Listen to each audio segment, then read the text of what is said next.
السلام علیکم ناظرین، میرا نام محسن نذیر اور آپ دیکھ رہے ہیں ہمارا یوٹیوب چینل۔ پچھلے 12 گھنٹے میں جو عام ڈیولپمنٹس ہوئی ہیں اس حوالے سے جو ہے وہ تفصیل سے بات کرتے ہیں۔ ایک آج جو بڑی امپورٹنٹ ڈیولپمنٹ ہوئی اور بڑی خبر جو آئی وہ شیر افضل مروت صاحب کے حوالے سے آئی ہے کہ کیا ان کو پارٹی سے نکال دیا گیا ہے یا نکال دیا جائے گا۔ اس کے اوپر جو ہے وہ تفصیل سے بات کرتے ہیں اور اس کے ساتھ ساتھ جناب عمران خان صاحب جو ہیں وہ آرمی چیف کو خط لکھنے جا رہے ہیں، تیسرا خط یہ ہوگا، اس کے اوپر بھی تھوڑی سی بات کرتے ہیں۔ اور اس کے ساتھ ساتھ جناب کے پی کے حوالے سے آج جو ہے وہ کے پی کے اندر سے ایک بڑی خبر جو ہے وہ سامنے آئی ہے، اس کے اوپر بھی جو ہے وہ تفصیل سے بات کرتے ہیں۔ اس کے ساتھ ساتھ اور بھی دیگر دلچسپ خبریں، تو ولاگ آپ نے جو ہے وہ یہ اینڈ تک دیکھنا ہے۔ سب سے پہلے جناب آغاز کرتے ہیں ایک ٹیگ لائن، پروگرام تو بڑھ گیا۔ یہ ٹیگ لائن بہت زیادہ جو ہے وہ وائرل ہوئی شیر افضل مروت صاحب کی، اور وہاں سے جو ہے وہ بہت زیادہ وہ فیمس ہو گئے، اور اس کے بعد بہت سے لوگوں نے ان کے اوپر تنقید بھی کی اور بہت سے لوگوں نے جو ہے وہ ان کو پسند بھی کیا۔ اور پی ٹی آئی کے اندر تو ظاہری بات ہے ایک وقت ایسا بھی آ گیا تھا کہ شیر افضل مروت صاحب کے حوالے سے ایسے کہا جاتا تھا کہ ان کے اندر جو ہے وہ عمران خان کی جھلک نظر آتی ہے۔ تو اپنے بیانات کی وجہ سے، بیان بازی کی وجہ سے جو ہے وہ شیر افضل مروت صاحب ہمیشہ کنٹروورسیز کے اندر ہی رہے ہیں اور ہمیشہ جو ہے وہ سرخیوں کے اندر ہی رہے ہیں۔ خاص طور پہ جب سعودیہ عرب کے حوالے سے انہوں نے جو بیان دیا تھا، جس کے اندر انہوں نے یہ کہا تھا کہ جناب عمران خان صاحب کو ہٹانے میں جو ہے وہ سعودیہ عرب کا بھی ہاتھ تھا، تو اس کے بعد جو ہے وہ ان کی مشکلات میں اضافہ ہونے لگ گیا۔ میرا یہ خیال ہے کہ وہ ٹرننگ پوائنٹ تھا جہاں سے جو ہے وہ اس سے پہلے بھی یہ کنٹروورسیز کے اندر رہتے تھے، لیکن وہاں سے جو ہے وہ مشکلات جو سخت ہوئی ہیں وہ وہاں سے ہوئی ہیں۔ اس کے اوپر آپ جانتے ہیں کہ پارٹی کے اندر سے بھی لوگوں نے کہا، تو ان کے اس کے بعد جو ہے وہ بڑی کنٹروورسی وہ بن گئی، بلکہ اس کو جو ہے وہ عمران خان صاحب نے خود بھی کنڈیم کیا تھا۔ اور اس کے بعد سلمان اکرم راجہ صاحب کے ساتھ ان کا 36 کا آنکڑا بن گیا، اور وہاں سے جو ہے وہ ان کی مشکلات میں مزید اضافہ ہو گیا۔ لیکن اس سے پہلے بھی جب سعودیہ عرب کے حوالے سے انہوں نے بیان دیا تھا، اس کے بعد ان کی پارٹی میں دوبارہ انٹری ہوئی تھی، لیکن ان کی جو اپیرنس تھی اس کو محدود کر دیا گیا تھا۔ لیکن اب جو ہے اس دفعہ جو کنٹروورسی بنی ہے وہ سلمان اکرم راجہ صاحب کے ساتھ آپ جانتے ہیں کہ ان کی بنی تھی، اور اس کے بعد جو ہے وہ سلمان اکرم راجہ صاحب کی جانب سے ان کو شو کاز نوٹس بھی جاری کیا گیا ہے۔ اس سے پہلے آپ جانتے ہیں جو سب سے بڑا بریکج پوائنٹ تھا وہ یہ تھا کہ جب جلسہ ہوا ہے وہاں سے بریکج جو ہے وہ ہوئی ہے۔ آپ جانتے ہیں کہ ان کو دعوت نہیں دی گئی تھی، اور یہ علی امین گڈھا پور کے ذریعے جو ہے وہ بمشکل سٹیج کے اوپر پہنچے، اور ان کو تقریر کا بھی موقع نہیں دیا گیا۔ اور وہ بھی یہ جب علی امین گڈھا پور کو دعوت دی جا رہی تھی اس سے پہلے انہوں نے تھوڑی سی تقریر کی، انہوں نے کہا کہ جناب ہم برے لوگ ہیں اور ہم جو ہیں وہ برے وقتوں میں ہی کام آتے ہیں۔ تو وہاں سے جو ہے وہ پتہ چل رہا تھا کہ ان کو جو ہے وہ سائڈ پہ کیا جا رہا ہے، اور لگ بھی رہا تھا کہ ان کی مشکلات میں جو ہے وہ مزید اضافہ ہو رہا ہے۔ اور الٹیمیٹلی جو ہے وہ آج کیا ہوا، آج بیسیکلی جو جرنلسٹ وہاں پر موجود تھے اور جو چند وکلاء نے جا کے انٹریکشن کی ہے عمران خان صاحب سے، انہوں نے جرنلسٹ کو یہ کہا ہے کہ جناب ذرائع کر کے، مطلب آپ نے سورسز کر کے جو ہے وہ یہ خبر چلانی ہے کہ عمران خان صاحب نے جو ہے وہ شیر افضل مروت کو پارٹی سے نکالنے کا کہہ دیا، ان کو پارٹی سے نکال دیا گیا ہے۔ اور ساتھ ہی ساتھ یہ خبر بھی آئی ہے کہ جناب قومی اسمبلی کی جو سیٹ ہے اس سے بھی جو ہے وہ استعفیٰ دینے کے حوالے سے کہا گیا ہے شیر افضل مروت کو۔ اچھا، اس طرح کا جو ایک ایپیسوڈ ہے یہ پہلے بھی چل چکا ہے، لیکن اس وقت جو ہے وہ چیزیں ظاہری بات ہے پوری نہیں ہوئی تھی، لیکن اس دفعہ جو ہے وہ چیزیں سیریس لگ رہی ہیں کافی حد تک۔ اب دیکھتے ہیں کیا کامیاب ہوتی ہیں یا نہیں، لیکن اس سے پہلے بھی جو ہے وہ ان کے حوالے سے اس طرح کا ایک ایپیسوڈ سامنے آ چکا ہے۔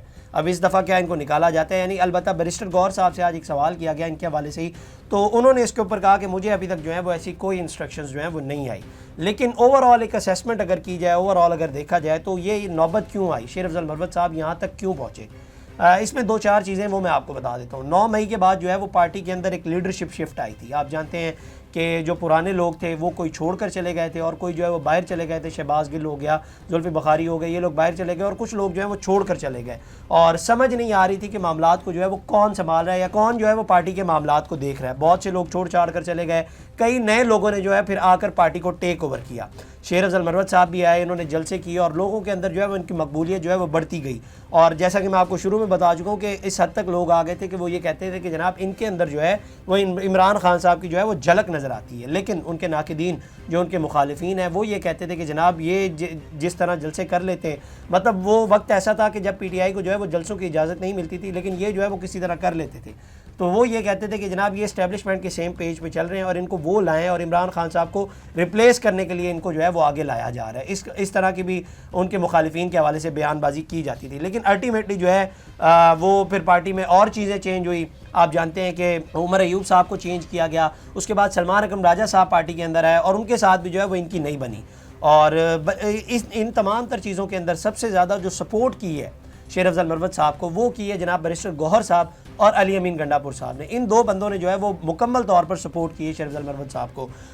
دوسری جو ریزن ہے وہ جیلیسی بھی ہو سکتی ہے، میرا یہ خیال ہے، یہ میری رائے ہے کہ جیلیسی بھی ہو سکتی ہے. آپ جانتے ہیں کہ شیر افضل مروت صاحب جس طرح سے پارٹی کے اندر فیمس تھے اور اکثر آپ دیکھتے تھے کہ وہ مختلف پروگرامز کے اندر بیٹھے ہوئے ہوتے تھے اور جس طرح سے وہ بیان دیتے تھے یا جس طرح سے وہ گفتگو کرتے تھے لوگ ان کو بڑا پسند کرتے تھے. البتہ شاہ زیب خانزادہ صاحب کے پروگرام کے اندر وہ تقریباً روزانہ کی بنیاد کے اوپر ہی آتے تھے تو وہ بہت زیادہ جو ہے وہ فیمس ہو گئے تھے. تو ایک جیلیسی کا فیکٹر بھی بیچ میں آتا ہے کہ یہ جناب پارٹی کے اندر جو سپیس ہے اس کو جو ہے وہ شیر افضل مروت بھرتے جا رہے ہیں. تو ایک یہ جیلیسی کا فیکٹر بھی آتا ہے. تیسری جو چیز ہے جو مجھے لگتا ہے کہ پارٹی کے اندر، اس کی ایک مثال میں آپ کو دیتا ہوں کرکٹ میچ کے حوالے سے. مثال کے طور پہ کرکٹ میچ ہوتا ہے تو جب ٹیم ہار رہی ہوتی ہے تو ٹیم کے اندر جو ہے وہ مکمل طور پر تبدیلیاں کی جا رہی ہوتی ہیں کہ وکٹ کیپر کو بھی چینج کر دیا جائے، اوپنرز کو بھی چینج کر دیا جائے، بالنگز میں سے بھی چینجنگ کی جاتی ہے. اس کی وجہ یہ ہوتی ہے کہ ظاہری بات ہے ٹیم کو جو ہے وہ شکست کا سامنا کرنا پڑا ہوتا ہے اور ایک اچھا کمبینیشن جو ہے وہ بنانے کی کوشش کی جا رہی ہوتی ہے. تو پی ٹی آئی کے اندر بھی یہ لگ رہا ہے کہ معاملہ جس حد تک چلا گیا ہے، فرسٹریشن جس حد تک بڑھ گئی ہے تو چیزوں کو جو ہے وہ چینج کیا جا رہا ہے اور سمجھ نہیں آ رہی کہ کیا ہو رہا ہے. اور تبدیلیاں آئے دن جو ہے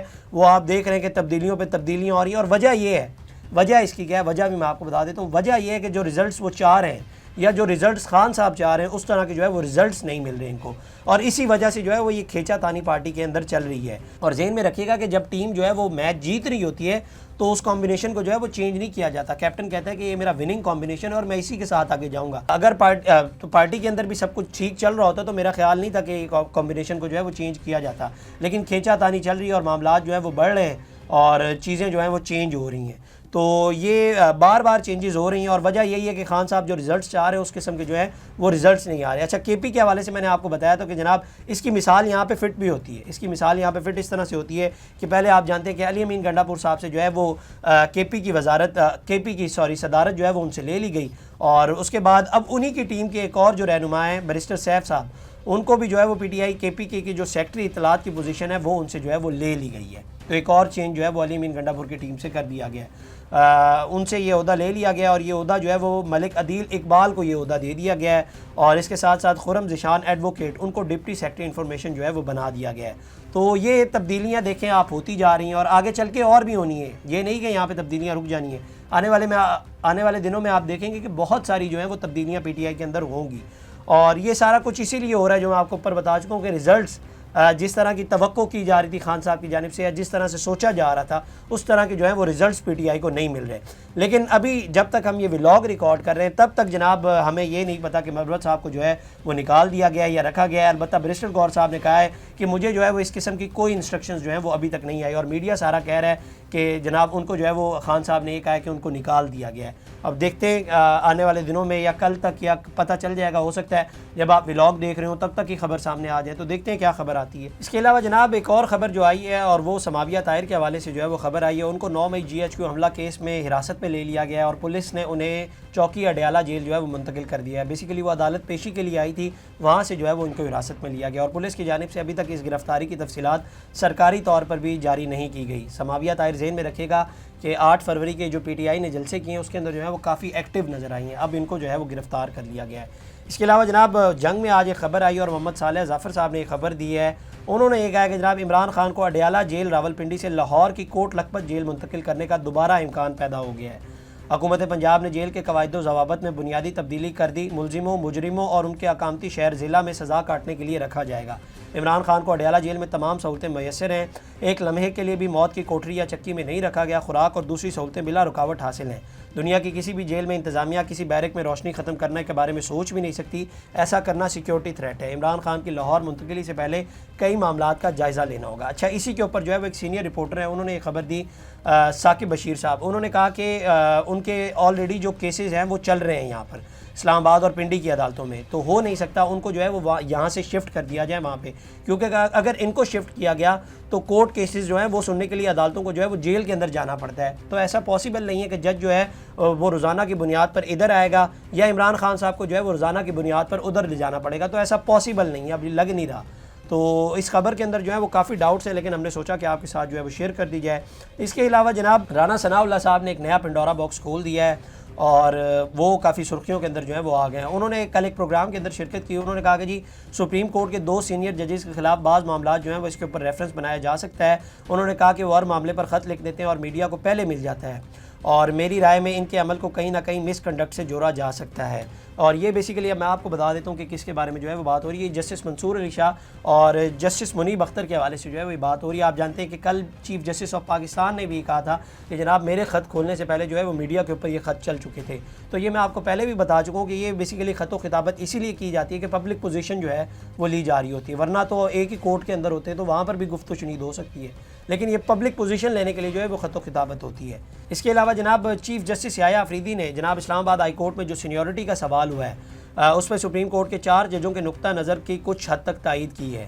چیف جسٹس کی سربراہی میں 15 رکنی جوڈیشل کمیشن اپنی اگلی میٹنگ میں اسلام آباد ہائی کورٹ کے اگلے چیف جسٹس کے بارے میں جو ہے وہ کہا جا رہا ہے کہ فیصلہ کرے گا, اور ان کی تقرری کے لیے 8 ووٹ درکار ہیں. حکومت کے پاس اب تک 6 ووٹ ہیں, اور جسٹس امین الدین جوڈیشل اجلاسوں کے دوران ایگزیکٹو کے ہر اقدام کی فی الحال حمایت کرتے آ رہے ہیں.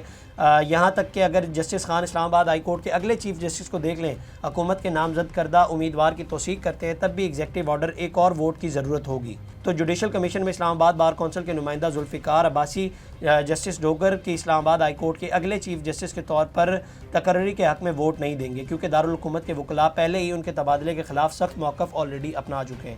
تو دیکھتے ہیں آنے والے دنوں میں جو ہے اسلام آباد ہائی کورٹ میں چیف جسٹس کون بنتا ہے. اس کے علاوہ جناب رانا احسن افضال صاحب نون لیگ کے ہیں, اور انہوں نے جو ہے وہ ایک بڑا عجیب و غریب سا ٹویٹ کیا ہے. ٹویٹ انہوں نے کیا کہ جناب پنجاب کے ہارس اینڈ کیٹل شو کے مقابلے میں پختونخوا میں نسوار شو منعقد کروا لیں. اچھا, یہ جو صوبائیت کا رنگ دیا جاتا ہے نا, یہ جو صوبائیت کا رنگ دیا جاتا ہے, مجھے اس سے بڑا غصہ چڑھتا ہے. مجھے باقاعدہ نفرت ہوتی ہے اس بندے سے جو اپنے مخالفین کو لے کر جو ہے وہ صوبائیت کے اوپر جو ہے وہ اس کے اوپر تنقید کرنے لگ جائے. مجھے یہ چیز اچھی نہیں لگتی. آپ کے پاس اور 100 طریقے ہیں تنقید کرنے کے, اور 100 باتیں ہوتی ہیں. میں آپ کو بتا دیتا ہوں کس بات پہ تنقید کرنی ہے, لیکن یہ صوبائیت کا رنگ دے کر جو تنقید کی جاتی ہے نا, بڑی گھٹیا حرکت ہوتی ہے. تو اس کے بارے میں جو ہے وہ ان کو سوچنا چاہیے. اس کے علاوہ جناب جرنلسٹ ہیں اظہر جاوید صاحب, UK کے اندر ہوتے ہیں اور وہاں پر جو ہے وہ رپورٹنگ کرتے ہیں. آج کل پاکستان بھی آئے ہوئے ہیں, بلکہ لاہور میں بھی آئے ہوئے ہیں. انہوں نے ایک پروگرام کے اندر جو ہے وہ انہوں نے فرمایا کہ جنرل فیض حمید نے 8 فروری کو پنجاب میں نون لیگ کی جیتی ہوئی 20 سے 25 نشستوں کے نتائج کو جو ہے وہ بدلا ہے. تو اتنا بڑا جو ہے وہ الزام انہوں نے لگا دیا. اب سوال 2-4 ذہن میں آتے ہیں, اور وہ یہ ہیں کہ 8 فروری 2024 کو میرا خیال ہے کہ جنرل فیض کو ریٹائرڈ ہوئے ہوئے غالباً 1 سال ہو گیا تھا, جہاں تک میں غلط نہیں ہوں, 1 سال ہو گیا تھا ان کو. اور دوسری بات جو میرے ذہن میں آتی ہے کہ ان کا تعلق جو ہے وہ چکوال سے, تو انہوں نے جو ہے وہ دھاندلی وہاں پر نہیں کرائی, اور وہ جو یہاں پر آ کر دھاندلی انہوں نے کرائی ہے. ظاہری بات ہے وہاں پر اگر چکوال کا آپ اگر دیکھیں تو چکوال کے اندر جو ہے وہ نون لیگ کے امیدوار ہی جیتے ہیں, تو انہوں نے وہاں پر دھاندلی نہیں کرائی. اور تیسری بات کہ کیا یہ اتنے پاورفل ہیں کہ یہ جو ہے وہ ریٹائرمنٹ کے 1 سال بعد بھی ان کے پاس اتنی پاور تھی کہ انہوں نے یہ سب کچھ کروا لیا. تو بہت سے سوال ہیں جو بیچ میں آتے ہیں. خیر ظاہری بات ہے اب ان کی خبر ہے, انہوں نے یہ کہا ہے. تو یہ جناب اب تک کی ڈیولپمنٹس کی اگلی ویڈیو میں آپ سے دوبارہ ملاقات کریں گے. اللہ نے کے بعد اس طرح کی اور ویڈیوز دیکھنے کے لیے سبسکرائب کیجیے ہمارا چینل اور دیکھتے رہیے PSPKG نیوز.